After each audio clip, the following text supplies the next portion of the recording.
My girlfriend lived rent-free in my house for 2 years. She called me replaceable and said better men existed. But when I kicked her out in 1 week, I got a 25% raise, and she ended up living with her parents begging to come back. I'm 28 years old, work in finance, and I've been wanting to write this for like 6 months because basically what happened with my ex Alexandra was so absurd that sometimes I feel like I'm remembering a bad movie. Not my actual life. We'd been together for 2 years, living in my house for the last year, and I literally paid for everything. All the bills, food, everything, because she was in school. And it didn't bother me. I mean, when you love someone, you make sacrifices, right? But it turns out that while I was working like an idiot to maintain our lifestyle, she was out there acting like I was the lucky one to have her. I guess I should start from the beginning, when things were still good. I met Alexandra like 3 years ago at a mutual friends gathering, and honestly, I liked her right away. She was smart, funny, ambitious with her studies, and we had chemistry, the kind you don't have with everyone. We started dating, and the first few months were amazing. She was finishing her bachelor's degree and planning to do a master's. I had just bought my house, nothing fancy, but it was mine, and it seemed like our lives fit together perfectly. When we'd been together for about a year, she mentioned she was having problems with her roommate and that rent was getting difficult to pay while she was studying. Me, being the genius I was, offered for her to move in with me. I thought, well, we're doing well. We love each other. It makes sense, right? She accepted super quickly, and looking back, I should have seen it as a red flag, how fast she packed her stuff and moved in. But I was in love and excited about living together. The first months of living together were normal. I mean, yeah, there were adjustments, like in any relationship, but nothing serious. I'd leave for work early, she'd stay home studying or go to classes, we'd cook together some nights, watch series, the usual. I paid the mortgage, utilities, groceries, basically everything, and she'd contribute occasionally by buying something here and there, but it was minimal. I never demanded anything from her, because I understood her financial situation was complicated, being a full-time student. But like 8 months ago, beginning of the year type thing, I started noticing changes. Alexandra started going out more often, which at first didn't seem weird to me because everyone needs time with friends. But it was like 3 or 4 times a week, and she'd always come home late, like 2 or 3 in the morning. When I'd ask her how her night was, she'd get super defensive, tell me things like, I don't have to report every move I make to you, or, are you my dad now or what? And I'd be like, okay, sorry for asking, thinking that maybe I was the one being dramatic. She also started spending more time on her phone, like obsessively, and if I got close when she was texting, she'd flip it over or put it away quickly. Once I asked her calmly, is everything okay? You seem really glued to your phone lately. And she exploded, yelled at me that I didn't trust her, that I was controlling, and locked herself in the bedroom for hours. I stayed in the living room thinking, what the hell just happened? Because I seriously didn't understand where that reaction came from. Things kept getting worse. She stopped being affectionate, didn't kiss me anymore when I got home, didn't want to be intimate, and when I tried to talk to her about how I was feeling, she'd ignore me or change the subject. I spent like 2 months feeling miserable in my own house, walking on eggshells to not upset her, wondering what I was doing wrong, and then what basically broke everything happened. It was a Friday night. She was getting ready to go out again. I was in the living room watching TV after an exhausting week at work, and I asked her if she wanted us to order food and watch a movie. Like trying to reconnect, She looked at me like I'd asked her to donate a kidney and said, seriously? I'd rather go out with interesting people. I froze, and I said, excuse me? What's that supposed to mean? And she, with this totally bored face, dropped on me, Ryan, let's be honest, you're replaceable. There are plenty of guys who would love to be with me. I don't know if anyone's ever said something like that to you, but it's like getting punched in the stomach. I sat there, unable to process what I'd just heard. Replaceable? After 2 years together, giving her a place to live for free, supporting her in everything? I said, did you just say what I think you said? And she, without any shame, shrugged and said, I'm just saying the truth. There are better options out there. She grabbed her bag and left, leaving me there like an idiot. That night I couldn't sleep. I tossed and turned in bed thinking about everything, about how she'd changed, about those horrible comments, about whether I was really worth so little to her. The next day, when she finally came back around 3 in the afternoon, she didn't even sleep at home. I confronted her. I told her we needed to talk seriously about what she'd said. She tried to play dumb at first, like, "Oh, I don't know what you're talking about. I was in a bad mood." But I insisted. I said, "No, you said I'm replaceable, that there are better guys. I need to know if you really think that." She stayed quiet for a while, and then admitted, "Look, Ryan, maybe I was harsh, but yeah, I think there are better options for me out there. That doesn't mean I don't appreciate you, but I'm not going to lie either. I felt like I'd been emptied from the inside." I asked her, "So why are you still here?" And she said, "Because for now it's convenient for me. I need to finish the semester. For now it's convenient. Like I was a free hotel, where she was staying until she found something better." That's when something in me clicked. I'd spent months feeling bad, questioning myself, trying to fix a relationship that she clearly didn't value. I said, "You? Know what? It's over. I want you out of my house." She laughed, literally laughed in my face, and said, "You can't just kick me out like that. I live here." I reminded her that the house was mine, that she didn't pay a single cent, and that legally I could ask her to leave with 30 days' notice. But that, honestly, I wanted her to pack and get out as soon as possible. Her face completely changed when she realized I was serious. She started getting hysterical, crying, saying she had nowhere to go, that she was in the middle of the semester. How could I do this to her? I stood firm. I told her, "You should have thought about that before telling me I'm replaceable and that there are better guys than me. Makes sense for you to go find one of those better guys and go live with him." I gave her a week to get her stuff out. The next few days were hell. She alternated between crying and begging me to reconsider and getting furious, screaming at me that I was an asshole. I stayed in the guest room, with the door closed, avoiding her as much as possible. She called several of her friends to come talk to me, but I didn't open the door for them. Finally, after 5 days, she packed her stuff with help from a friend and left. We didn't say anything to each other. She just gave me a look of pure hatred and closed the door. I thought that was the end of it, that I could finally start healing and move forward. But it turns out the story was just beginning. Like 2 weeks after she left, I got a message from Kimberly, a girl I knew from Alexandra's social circle. She asked if we could talk in person, that she had information I needed to know. I agreed to meet her at a coffee shop, and what she told me left me in shock. Kimberly told me that Alexandra had been seeing another guy, Blake, for months. Months. While she was living in my house, eating my food, using my utilities, she was out there with this guy. Kimberly said a lot of people knew, but nobody wanted to tell me because they didn't know how to handle the situation or because Alexandra had told them we were an open couple or some lie like that.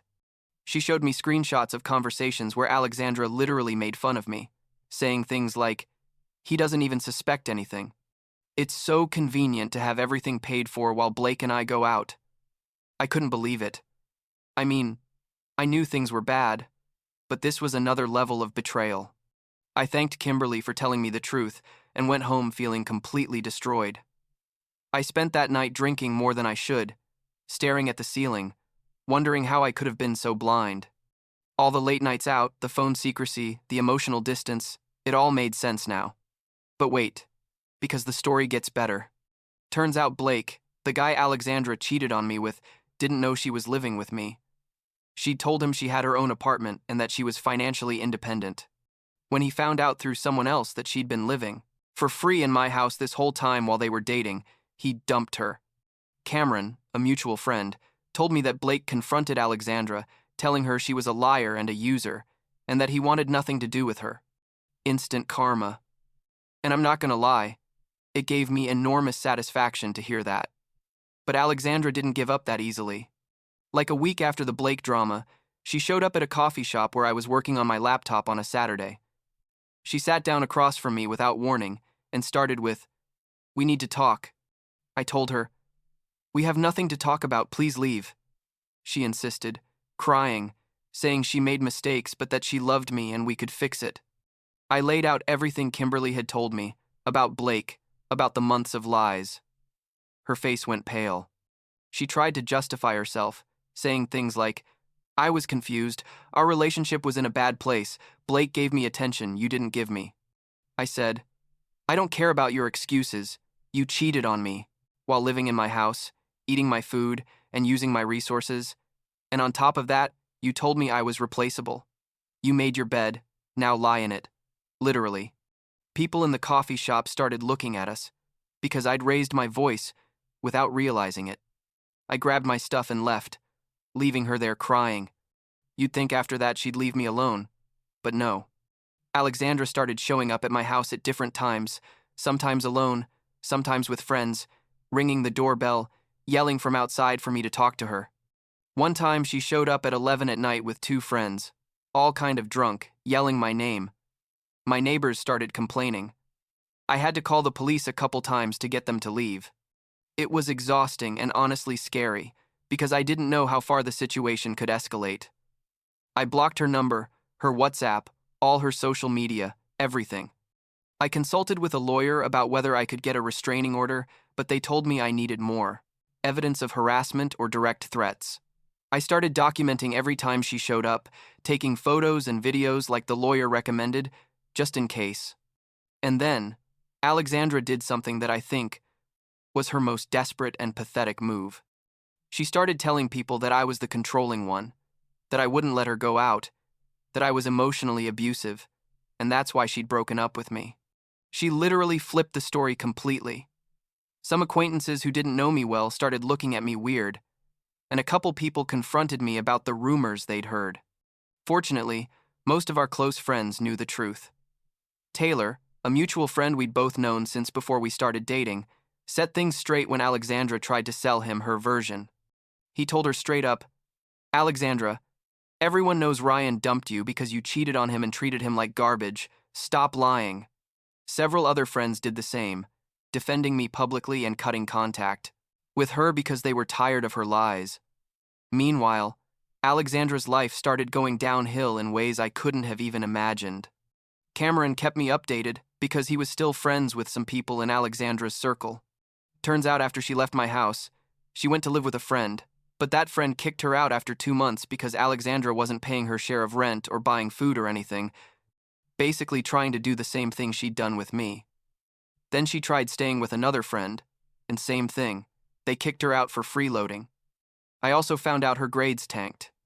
Apparently she'd been so focused on going out with Blake and maintaining the double life that she neglected her studies. She failed 2 important classes and had to retake them, paying for them again, which put her in serious financial trouble.